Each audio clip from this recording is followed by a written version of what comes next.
Có gút tê, có đắng tê, ở cái xe mà em có bung pin, có hiang khát gió ấm má xích tôi áo có ngọt mà na ngô đến nông thầy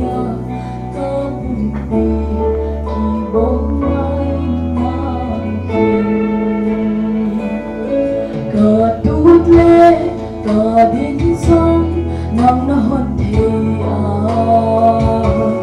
có sông sông thế nó bốn sông nó xím xua có gu tê có tóc tê mà hoa ya kia sẽ lâu nắng thầy lâu bằng má ông lâu kề xua sống có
lễ đi có ký thế sao nó hôn thế rồi có lẽ đang thấy lâu thu ông lâu có nghe lý không xeo rồng nằm đi qua phố băng hì namaya thì sẽ đi qua cả đêm xuống có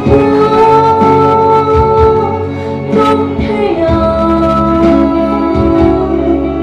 lòng ngập đi ban cả ngày suốt nào là thấy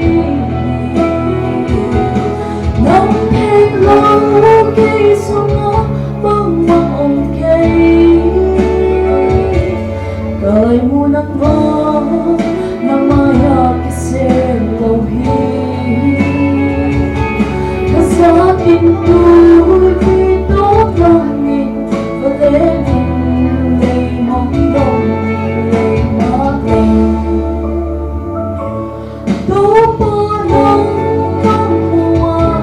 ta hôn lên hi lòng đông ta khiến cây nó hòn vò nàng ấy suốt có cây đến मन भरवा nàng có hồn phát